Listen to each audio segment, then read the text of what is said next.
Violet in the Snow. Part 8. The Heartwood Days.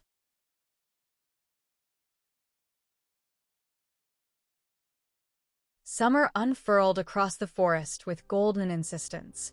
The canopy grew thick and dappled, casting dancing shadows on Violet's cabin as songbirds nested near the rafters. The healing rose blossomed into a lush, fragrant riot, lavender humming with bees, sunflowers turning like curious eyes, and chamomile whispering beneath the breeze.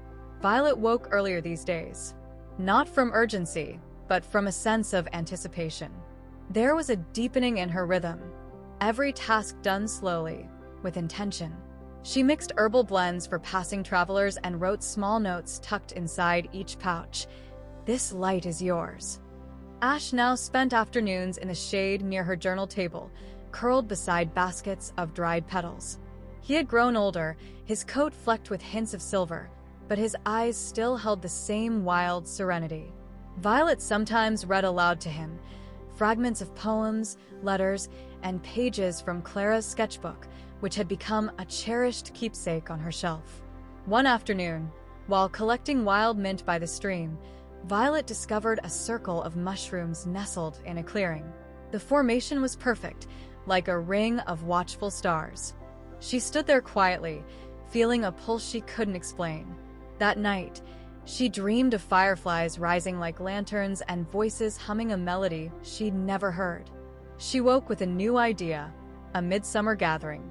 Violet began to prepare, not with fanfare, but with care. She hung strands of wildflowers between trees, placed cushions around the mushroom circle, and brewed tea from petals that matched the twilight sky.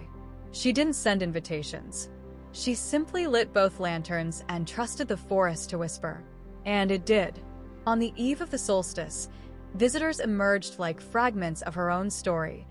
Clara returned, holding a bundle of new sketches. Lena the musician carried a small harp carved from driftwood. A quiet boy who had come months ago now brought his mother, her hands still trembling from years spent caring for others. Even Theo appeared again, his shoes dusty, eyes bright. They gathered at dusk. Violet welcomed them with open arms, her patched gray scrubs glowing softly in the lantern light.